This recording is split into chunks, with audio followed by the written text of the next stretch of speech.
The message came on a Tuesday afternoon while I was reviewing case files in my chambers. My phone buzzed with that particular pattern I'd learned to associate with family drama. 3 rapid vibrations, always from my sister Claire. Don't come to the rehearsal dinner Friday. Jason's dad is a federal judge. We can't have you embarrassing us in front of his family. This is important. Please just stay away. I read it twice. Set my phone down. Went back to the appellate brief in front of me. My clerk, Marcus, knocked softly. Judge Rivera? The Henderson oral arguments are scheduled for 2 o'clock. Do you need anything before we head to the courtroom? I'm fine, Marcus. Thank you. He hesitated. You okay? You look. Just family stuff. Nothing that matters. That was the truth. After 38 years, I'd learned exactly how much my family's opinion mattered. Which is to say, not at all. I was the mistake child. Mom and Dad made that clear from the beginning. Claire was planned, wanted, celebrated. I arrived 3 years later. Unexpected, inconvenient, expensive. Claire got piano lessons. I got hand-me-down shoes. Claire got SAT prep courses. I got a library card and told to figure it out. Claire went to State University with a full ride from Mom and Dad. I worked 3 jobs to put myself through community college, then transferred to State on academic scholarship.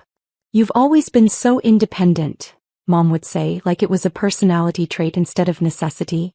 When I got into law school, Dad's response was, "How are you going to pay for that?" "Loans and scholarships," I said. Sounds irresponsible.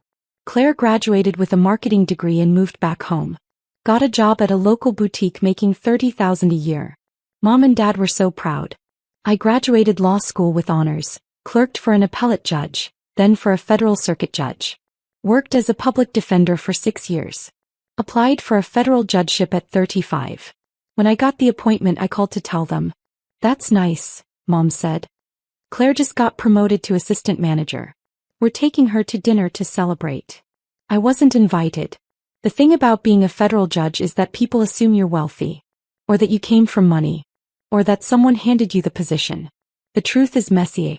I spent 6 years defending people who couldn't afford lawyers. I learned to see past the charges to the humans underneath. I built a reputation for fairness, for thorough research, for asking the hard questions that other attorneys missed. When Judge Patricia Harrison, 9th Circuit Court of Appeals, needed a clerk, I applied. She hired me based on my trial record and my written opinions in mock court during law school. I spent 3 years learning from one of the sharpest legal minds in the country. Judge Harrison became my mentor. My reference. My advocate. When a district court position opened, she called me into her office. "You should apply," she said. "I'm 35. And brilliant. And fair. And exactly what the bench needs." I applied. 6 months later I was confirmed. Judge Elena Rivera, United States District Court, Central District of California. My family's response? "Dad, so you're a judge now? Does that mean you make decent money?" "Mom, that's a lot of responsibility. Are you sure you can handle it?" "Claire, cool.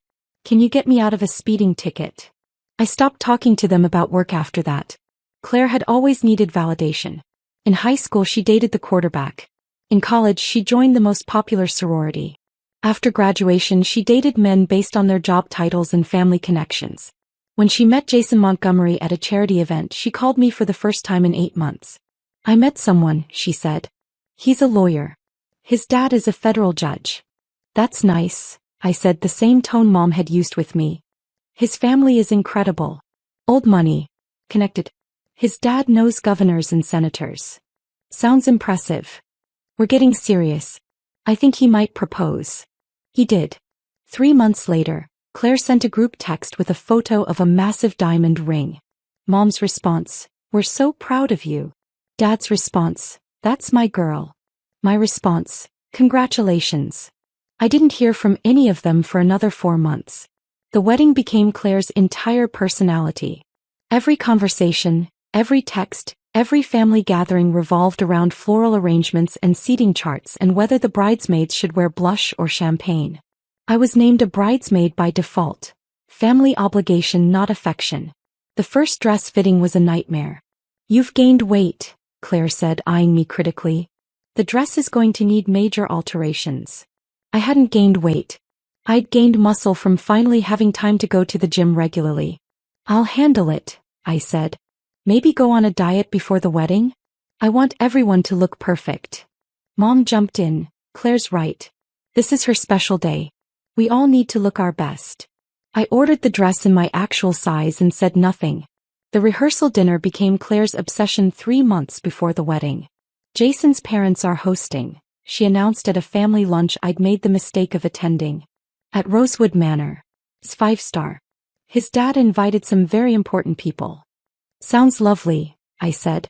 Claire turned to me. You'll need to be on your best behavior. Jason's dad is a federal judge. He works with powerful people. Senators. Attorneys. This isn't like our usual family dinners. I understand how to behave at a formal dinner. Do you though? Claire's eyes narrowed. As you tend to be awkward, quiet. You never know what to talk about with successful people. Mom nodded. Claire has a point. Maybe just smile and don't volunteer too much conversation. I took a sip of water. Counted to 10. Said nothing. The Tuesday before the Friday rehearsal dinner, Claire's text arrived. Don't come to the rehearsal dinner Friday. Jason's dad is a federal judge. We can't have you embarrassing us in front of his family. This is important. Please just stay away. I stared at it for a long moment. Then a second text. Mom and Dad agree. You can come to the wedding, but the rehearsal dinner is for important guests only. A third text. Don't make this a big thing. Just stay home. I took a screenshot. Saved it to a folder I'd been keeping for years. Evidence of exactly who my family was. Then I texted back. Understood. Claire's response was immediate. Thank you for understanding. See you at the wedding. I set my phone down and went back to work. Judge Patricia Harrison had been my mentor for 12 years. After I finished clerking for her, we stayed in touch. Monthly lunches. Occasional phone calls. She'd become more of a mother figure than my actual mother ever was. That Wednesday we had lunch at a quiet bistro near the courthouse. You look troubled, Patricia said, cutting into her salmon. Family stuff. The sister getting married? I'd mentioned it once months ago. Patricia remembered everything. Her fiancé is Jason Montgomery. Patricia's fork paused halfway to her mouth. Robert's son. You know Judge Harrison? I asked, though of course she did. Federal judges in California knew each other. Robert and I served together on the Ninth Circuit before he took senior status. Good man. Brilliant legal mind. She set her fork down. Does your family know you're a judge? They know. They don't care. And Jason. I've never met him. Claire doesn't exactly include me in her life. Patricia's expression shifted to something between amusement and outrage. So Robert has no idea his son is marrying your sister? Apparently not. And your sister just uninvited you to the rehearsal dinner because? Because she doesn't want me embarrassing her in front of a federal judge. Patricia started laughing. Actually laughing, the kind that drew looks from other tables. What? Elena, Robert is hosting the dinner at Rosewood Manor, correct? That's what Claire said. I'm invited. Robert invited me 3 months ago. We've been friends for 25 years. Patricia pulled out her phone. I'm bringing a guest. You. Patricia, I don't think. You're coming. As my guest. Robert will be thrilled to see you. We'll let the evening unfold naturally. This feels like chaos. It feels like justice. Patricia's smile was fierce. Your family has spent your entire life dismissing you. Time for a reversal. Friday arrived with California sunshine and my complete indifference to Claire's wedding drama. I had a morning docket, 3 motions to dismiss, 2 discovery disputes and a sentencing hearing. I handled them with my usual attention to detail, signed the necessary orders and left the courthouse at 3 o'clock. Patricia had insisted on picking me up. Arrive together, she'd said. Make an entrance. I wore a navy dress. Simple, elegant, appropriate for a formal dinner. My hair in a low bun. Minimal jewelry except for the pearl earrings Patricia had given me when I was appointed to the bench. Patricia arrived at 6:15 in a black car service vehicle. You look perfect, she said as I slid into the back seat. Ready for this? I'm ready to watch my sister's face when Judge Harrison recognizes me. Robert is going to love this. He hates pretension. Always has. The drive to Rosewood Manor took 20 minutes. The restaurant was exactly as pretentious as I'd imagined. Stone facade, valet parking, a doorman in a literal top hat. "Here we go," Patricia said as we stepped out. Rosewood Manor's private dining room was stunning. Crystal chandeliers, floor-to-ceiling windows overlooking a garden, tables set with china that probably cost more than my first car. I spotted my family immediately. Mom and Dad at the head table dressed like they were meeting royalty. Claire in a white cocktail dress, laughing too loudly at something Jason's mother said. Jason himself, tall, handsome, every bit the successful attorney Claire had described. And at the center of it all, Judge Robert Harrison, 72 years old, silver hair, sharp eyes, senior status on the Ninth Circuit Court of Appeals. One of the most respected legal minds in California. Patricia and I paused at the entrance. Claire saw me first. Her face went from laughing to confused to absolutely horrified in under 3 seconds. She stood so quickly her chair scraped against the floor. "What are you doing here?" The room went quiet. "I'm Judge Harrison's guest," Patricia said smoothly before I could respond. Robert Harrison turned. His face lit up. "Patricia, there you are." Then his eyes landed on me and he froze. Complete stillness. "Judge Rivera?" The room went silent. Not quiet. Silent. The kind of silence where you can hear crystal glasses trembling on tables. "Judge Harrison," I said calmly. "It's good to see you." Robert crossed the room in 4 long strides. "Elena. My God. What are you doing here?" "Patricia invited me. But I didn't know you." He looked around confused. Then his eyes landed on Claire. On Jason. Back to me. "Wait. Are you related to?" "Claire is my sister." I watched him process this. Watched the connections form in his brilliant legal mind. "Your sister is marrying my son." "Apparently so." Claire made a sound half gasp, half choke. Jason stood. "Dad, you know her?" Robert's expression was pure confusion. "Know her?" "Jason, Judge Rivera clerked for me 15 years ago on the Ninth Circuit.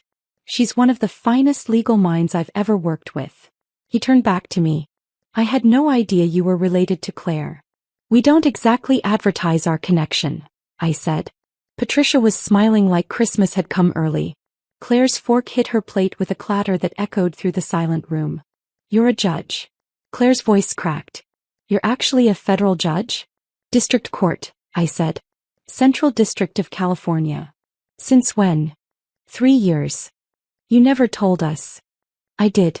The day I was appointed. Dad asked if I made decent money. Mom asked if I could handle the responsibility. You asked if I could get you out of a speeding ticket." Robert Harrison's expression darkened. "I'm sorry, what?" Mom jumped in. "Elena, this isn't the time." "Actually, Virginia, I think this is exactly the time." Patricia's voice cut through the room like a gavel. "Your daughter has been a federal judge for 3 years. She's presided over hundreds of cases. She's one of the most respected young judges in California. And you didn't think that was worth celebrating." Dad stood. "Now wait just a minute. Sit down, Frank." Robert's voice had the weight of decades on the bench. "I want to hear this." Jason was staring at me like I'd grown a second head. "You're Judge Elena Rivera?" "Yes. I cited your opinion in Rodriguez versus State last month. The Fourth Amendment search case. I remember that case. Your analysis was brilliant. I used it to win a motion to suppress." He looked at Claire. "You told me your sister worked in. What did you say?" "Customer service." Claire's face had gone from white to red. "I said she worked with people." "You assumed." "No." Jason's voice was quiet but firm. "You specifically said she worked in customer service. You said she'd never amounted to much." The silence that followed could have shattered glass. Robert Harrison pulled out a chair. "Elena, please sit. I think we all need to talk." Patricia and I sat. The entire room remained frozen. "How long have you known my father?" Jason asked, still standing. 15 years. I clerked for Judge Harrison after law school. Then I worked as a public defender for 6 years before my appointment to the district court." "Public defender," Robert said warmly. "You were one of the best. I remember reading your briefs. You had a gift for finding the human story inside the legal arguments." Mom tried again. "Elena never told us any of this." "Because you never asked." Patricia's voice was ice. I've known Elena for 12 years. She's mentioned her family exactly 3 times. Each time, it was to explain why she was spending the holidays alone. That's not fair, Dad said. Isn't it? Patricia pulled out her phone. Elena, may I? I nodded. She showed the screen to Robert. This is the text Claire sent Elena on Tuesday. Robert read it. His jaw tightened. Don't come to the rehearsal dinner. Jason's dad is a federal judge. We can't have you embarrassing us. That's out of context, Claire said desperately. Is it? I pulled out my own phone. Found the folder. Here's the text from my law school graduation. Can't make it to your graduation. Claire has a job interview. Here's the one from my judicial appointment. That's nice. Claire got promoted to assistant manager. Here's the one from my first published opinion. No response at all. Jason sat down slowly. How did I not know any of this? Because I never told you about my family, Claire whispered. I said we weren't close. You said your sister was a loser who never made anything of herself. The words hung in the air like a conviction. Robert Harrison was a federal judge. He'd spent 40 years reading people, evaluating credibility, finding truth in the spaces between words. He looked at my parents. At Claire. Gazing. I think, he said quietly, we need to understand exactly what happened here. Robert Harrison didn't yell. He didn't need to. His questions had the precision of a scalpel. Claire, when did you last have a meaningful conversation with your sister? We talked at Christmas. About what? Just family stuff. Did you ask about her work? She doesn't like talking about work. I laughed. Actually laughed. That's not true. You've never once asked about my work. Not in 15 years. Virginia, Frank, Robert continued, when was the last time you visited your daughter? Attended one of her events? Celebrated her accomplishments? Mom looked cornered. Elena is very private. She doesn't like us fussing over her. That's a convenient interpretation, Patricia said. I've watched Elena give keynote speeches at legal conferences. She's argued before the Ninth Circuit. She's been featured in California Lawyer magazine. She's the youngest federal judge appointed in this district in 20 years. Are you telling me none of that was worth acknowledging? Dad's face was red. She never invited us to any of those things. Because you never came when she did invite you. Kept my voice level. Professional. The same tone I used in court. I invited you to my law school graduation. My swearing-in ceremony. My first oral arguments as a federal public defender. You said you were busy. Every single time. Claire was crying now. Quiet, desperate tears. I didn't know you were successful. You never said. I did say. You didn't listen. There's a difference. Jason stood and walked away from the table. Just stood near the windows staring out at the garden. Robert watched him. Then turned back to my family. Here's what I understand. You have a daughter who put herself through college and law school. Who clerked for federal judges. Who built a career defending people who couldn't defend themselves. Who was appointed to the federal bench at 35 years old.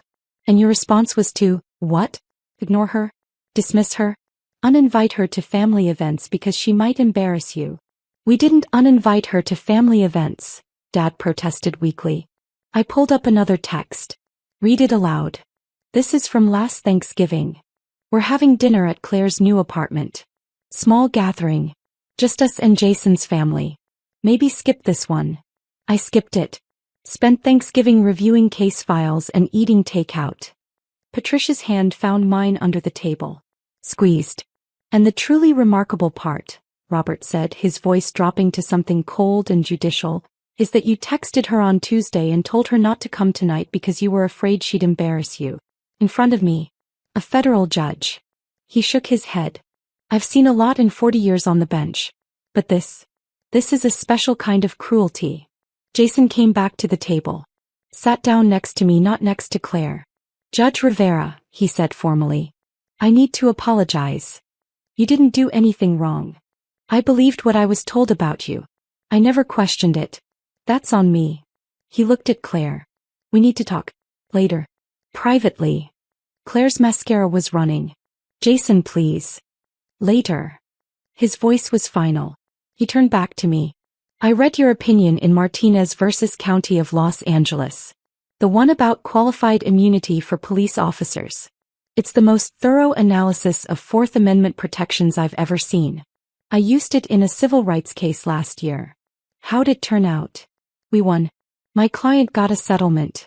Justice served. He paused. Because of your legal reasoning. Robert was nodding. Elena's Martinez opinion has been cited in 17 cases across 4 circuits. It's becoming precedent. She's changing law. Mom made a small sound. 17 cases? 18 now, I said. The Second Circuit cited it last week. The enormity of it was finally hitting them. Not just that I was successful, but that I was influential, respected, known in legal circles they'd spent months trying to impress. How much does a federal judge make? Dad asked because of course he did. $233,000 a year, I said. Plus benefits. Lifetime appointment. His face went pale. I also own my own home. 3-bedroom Craftsman in Pasadena. Paid off last year. I have a retirement portfolio worth approximately $1.2 million. I drive a paid-off Tesla. I have no debt. Kept my voice even. But thank you for asking about my financial stability. Only took 38 years. Claire was sobbing now. Full heaving sobs. Jason handed her a napkin. Said nothing. Patricia Harrison had been quiet for several minutes. Watching. Evaluating. Now she leaned forward. I want to tell you something about your daughter, she said to my parents. Something you should have known but apparently don't. Mom looked terrified. Dad just looked defeated. When Elena clerked for me, I had her working 80-hour weeks. Federal appellate cases are complex. Demanding. Most clerks burn out in a year. Elena thrived. She saw patterns other clerks missed. She found case law that changed outcomes. She wrote bench memos that I sometimes used verbatim in my published opinions. She turned to me with something like pride. After she left my chambers, I recommended her to every federal judge who would listen. When the district court position opened, I personally called 5 senators to advocate for her appointment. Because she wasn't just good. She was exceptional. I didn't know you did that, I said quietly. Because you don't seek credit. You just do the work. Patricia looked back at my family. And that's who you dismissed. That's who you told not to come tonight because she might embarrass you. Robert Harrison stood. I think we need a moment. Jason, Elena, Patricia. Would you join me in the garden? I need some air. We stood. Left my family sitting at the table. As we walked out, I heard Claire say to Mom, "What do we do?" Mom's response, "I don't know." The garden behind Rosewood Manor was beautiful. Stone paths, night-blooming jasmine, soft lighting that made everything look like a painting. Robert lit a cigar. Offered one to Jason, who declined. "I'm sorry," Robert said to me. "I had no idea Jason's fiancé was related to you. If I had known." "You would have what?" "Told him not to marry her." "No. But I would have insisted she treat you with respect. I would have made sure Jason knew who you were." Jason was pacing. "I feel like an idiot." "You're not an idiot," I said. "You believed what you were told. That's normal. But I'm a lawyer. I'm supposed to verify sources. Question assumptions." He stopped pacing. Instead, I just accepted that my fiancé's sister was nobody important. In fairness to you, that's what my family has always believed. Patricia was watching me carefully. "How do you feel right now?" "Honestly, vindicated. But also sad." "Sad. Because this didn't have to happen this way. If they just cared. Even a little. We could have had a relationship. They could have been proud." I looked back at the restaurant. But they weren't capable of that. Robert took a long pull on his cigar. "What do you want to happen now?" "What do you mean?" "Do you want me to end this dinner? Send them home?" "I'm hosting. I have that authority." I considered it. The power in that moment was mine. Complete reversal. I could humiliate them the way they'd humiliated me for years. But that wasn't who I was. "No," I said. "Let dinner continue. But I'm not sitting at their table." "Done. You'll sit with Patricia and me. We'll have our own conversation. They can watch what it looks like when people actually value you." Jason looked at me. "Can I ask you something?" "Of course." "Do you want me to call off the wedding?" I blinked. What? Because if this is who Claire is, if this is how she treats family, I need to reconsider everything. Jason, that's between you and her. Not my decision. But you're her sister. In biology only. We don't have a relationship. Haven't for years. So whatever you decide it based on who she is to you. Not who she is to me. He nodded slowly. That's fair. But I need to think. Robert clapped his son on the shoulder. Take the time you need. Marriage is a lifetime commitment. Make sure you're committing to the right person. We returned to the dining room. The seating arrangement had quietly shifted. Patricia, Robert, and I sat at one table. Jason joined us after a moment's hesitation. My family remained at their original table. Claire, Mom, Dad, and Jason's mother, who looked thoroughly confused by everything happening. The first course arrived. Lobster bisque. Robert raised his glass. A toast. To Elena Rivera. One of the finest jurists I've had the privilege of working with. And to unexpected reunions. To Elena, Patricia echoed. We drank. Across the room my family sat in silence. The dinner continued. Robert told stories about cases we'd worked on together. Patricia shared memories from my clerkship. Late nights in chambers, arguments about constitutional interpretation, the time I found a Supreme Court precedent that completely changed our analysis. She was relentless, Patricia said fondly. I'd think we'd settled on an opinion, and Elena would come back with a case from 1952 that nobody had cited in 70 years but was directly on point. That's good lawyering, Jason said. He'd been quiet through most of the meal. That's brilliant lawyering, Robert corrected. Most clerks can find recent cases. Finding the overlooked precedents that change outcomes? That's art. I felt myself relaxing. This was my world. These were my people. Not the family that shared my blood, but the family I'd built through work and respect and shared values. The main course arrived. Filet mignon. Claire appeared at our table. Eyes red. Voice shaking. Can I talk to you? I looked up. We're in the middle of dinner. Please. Just 5 minutes. Robert stood. We'll give you privacy. Elena, if you want us to stay. It's fine. 5 minutes. They moved to the bar area. Claire sat in Patricia's vacated chair. I'm sorry, she said immediately. For which part? All of it. I didn't know you were a judge. I should have known. I should have asked. I should have cared. Yes. You should have. Can we fix this? I looked at my sister, really looked at her. Saw the designer dress, the expensive highlights, the ring that probably cost more than my first year of law school. I don't know, I said honestly. This wasn't one moment, Claire. This was 38 years of being invisible to you. Of being the embarrassment. The disappointment. The sister you hid from your successful fiancé. I didn't hide you. You told Jason I worked in customer service. You uninvited me to your rehearsal dinner because you thought I'd embarrass you. In front of a man who has known me and respected me for 15 years. Kept my voice level. That's not a misunderstanding.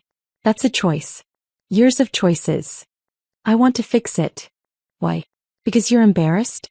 Because Jason's father thinks you're cruel? Or because you actually regret how you treated me? She opened her mouth. Closed it. Started crying again. That's what I thought, I said quietly. Jason returned to the table before Claire could respond. He'd been at the bar with his mother, their conversation looking tense. Claire, we need to go, he said. But the dinner is over. For us. He looked at me. Judge Rivera, I'm sorry for how this evening went. You deserved better. Thank you. He turned to Claire. Let's go. We need to talk. They left. Claire's eyes pleading with me one last time before Jason guided her toward the exit. My parents remained at their table looking small and uncertain. Robert, Patricia, and I finished our meal. Talked about cases. Gossiped about other judges. Discussed the upcoming bar conference. At 10 o'clock Robert called for the check. Elena, Patricia, thank you for being here tonight. This wasn't the evening I planned, but I'm glad the truth came out. Me too, I said. As we stood to leave, Dad approached. Can we talk? Tomorrow maybe. I don't think so. Elena, please. We're family. No, I said. You're people I'm related to. Family is people who show up. Who celebrate your successes. Who value you. I gestured to Patricia and Robert. That's family. Mom joined Dad. We want to make this right. You've had 38 years to make it right. You chose not to. I picked up my purse. I'm not angry. I'm just done. You can't mean that. I'm a federal judge. I mean everything I say. It's kind of the job. I walked out with Patricia and Robert. Left my parents standing in that beautiful dining room, finally understanding what they'd lost. The weekend following the rehearsal dinner was quiet. No calls from my family. No texts from Claire. Just silence. Monday morning I was back in chambers. Marcus brought me coffee and a concerned look. You okay? You seem lighter somehow. Family stuff resolved itself. Good resolved or bad resolved? Truthful resolved. Which is the same as good. That afternoon Jason Montgomery called my clerk to schedule a meeting. Personal or professional? I asked Marcus. He said professional. He has a case he wants to discuss. Pro bono civil rights matter. Put him on my calendar. Jason arrived Tuesday at 2 o'clock. Professional attire. Briefcase. No mention of Claire or the dinner. Judge Rivera, thank you for seeing me. What can I do for you? I'm representing a client who was wrongfully arrested. Fourth Amendment violation. I'm hoping to get before you for a motion to suppress. Has it been assigned to my court? Not yet. Random assignment. But I wanted to talk to you about the legal theory either way. We spent an hour discussing constitutional law. Jason was sharp. Prepared. Asked good questions. As he packed up to leave he paused. Can I ask a personal question? You can ask. Did you know who I was when we met Friday night? No. Patricia told me the day before. I'd never met you. But you came anyway. Patricia invited me. And I wanted to see the look on Claire's face when she realized who I was. He smiled. A real smile. Was it worth it? Completely. For what it's worth, I broke off the engagement. I sat back. Because of Friday? Because of what Friday revealed. Claire didn't just dismiss you. She built her entire identity around appearing successful while putting you down. That's not someone I want to marry. He closed his briefcase. My father was right. Marriage is a lifetime. I need someone who values people. Not status. I'm sorry. Don't be. You saved me from a mistake. He headed for the door. Turn back. I'd like to stay in touch. If that's appropriate. As colleagues. I'd like that. After he left, Patricia called. I heard Jason called off the engagement. News travels fast. Robert told me this morning. Claire called him crying. Begged him to talk to Jason. What did Robert say? That his son makes his own decisions. And that Claire had shown him exactly who she was. I leaned back in my chair. Looked at the framed photo on my desk. Patricia and me at my swearing-in ceremony. The family that mattered. How do you feel? Patricia asked.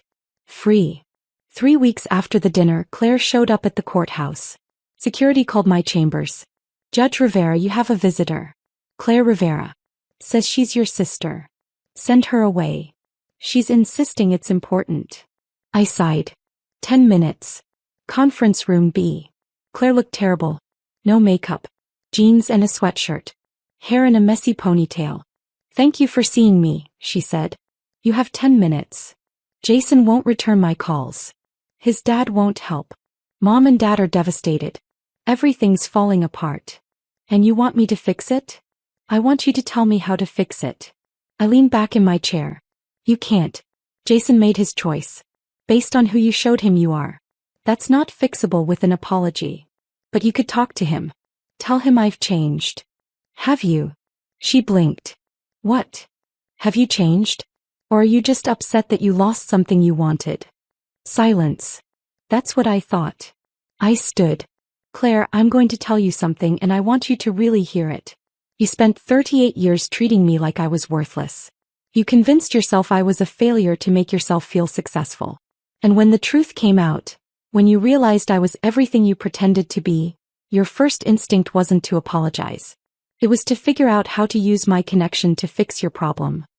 That's not. It is. Even now. You're not here because you're sorry. You're here because you want something from me. Her face crumpled. I don't know how to be different. Then figure it out. but do it away from me. I called security. Had them escort her out. That was the last time I saw Claire. 6 months later, Mom sent an email. Subject: Can we talk? I deleted it. A month after that, Dad sent a letter to my chambers. Marcus handed it to me with a questioning look. Family drama, I said. The letter was 3 pages. Apologizing. Explaining. Asking for another chance. I filed it. Didn't respond. 3 months after that, Claire sent a wedding invitation. Not to Jason, she'd apparently moved on. Some guy named Brad who worked in finance. I didn't RSVP. Patricia asked me about it over lunch. Do you ever regret cutting them off? No. They had 38 years to be my family. They chose not to. I'm not obligated to give them a 39th. No regrets about Jason? Jason made the right call. He deserves someone better than Claire. He's dating someone from his firm. Another civil rights attorney. Seems happy. Good for him. Patricia studied me. You really are okay with all this? I am. Because I learned something important. Family isn't biology. It's choice. You choose me. Robert chooses me. My colleagues, my clerks, the attorneys I mentor. They choose me. That's enough. More than enough, Patricia said. That's everything. 2 years after the rehearsal dinner that ended everything, I was nominated for the Ninth Circuit Court of Appeals. Patricia called me screaming. Actual screaming. You're going to the appellate court. If I'm confirmed, you'll be confirmed. Robert and I will make sure of it. The confirmation process took 8 months. Hearings. Background checks. Testimony from colleagues. Robert Harrison testified on my behalf. So did Patricia. So did Jason Montgomery, who'd become a close colleague and friend. Judge Rivera represents the best of the federal judiciary, Robert told the Senate committee. She's fair, thorough, brilliant. And she understands that justice isn't just about law, it's about humanity. I was confirmed 92-8. At 40 years old, I became one of the youngest judges ever appointed to the Ninth Circuit Court of Appeals. The swearing-in ceremony was packed. Colleagues, attorneys, law students, people I'd mentored and worked with. Patricia stood beside me. Robert administered the oath. In the back of the room I saw a familiar face. Claire. She'd somehow found out about the ceremony. After I took the oath, after the applause died down, she approached. Congratulations, she said. Thank you. I'm proud of you. I looked at my sister. Really looked at her. Saw someone I used to know. Used to be related to. Used to hope would love me. I appreciate that, I said. But it doesn't change anything. I know. I just wanted you to know. She left. I watched her go. Patricia appeared at my elbow. You okay? Perfect. She came. She did. Doesn't matter anymore. And it didn't. Because I was surrounded by people who'd chosen me. Who'd celebrated every step of my career. Who'd believed in me when I was a clerk, a public defender, a district judge, and now an appellate judge. That night, Robert hosted a dinner. Small. Intimate. Just the people who mattered. Jason was there with his girlfriend Sarah, who'd argued before me twice and won both times. Patricia. Marcus, my loyal clerk. 3 other federal judges I'd worked with over the years. We toasted. Told stories. Laughed about cases and conference arguments and the time I'd accidentally called a senior judge by the wrong name in oral arguments. At the end of the night, Robert raised his glass one more time. To Elena Rivera. Who proved that family isn't about blood. It's about who shows up. Who believes. Who stays. To Elena, they all echoed. I looked around the table. At the faces of people who valued me. Respected me. Loved me. This was family. This was everything. And my sister, sitting somewhere alone realizing what she'd lost, would never understand that the moment she dreaded most, the moment she tried to prevent by uninviting me to her rehearsal dinner, was the moment I'd finally been set free. Free to find the family I deserved. Free to build the life I'd earned. Free to be exactly who I was always meant to be. A federal judge. A mentor. A friend. Someone who mattered. Not because my family finally recognized it, but because I'd built a life where recognition came from people who actually knew how to give it.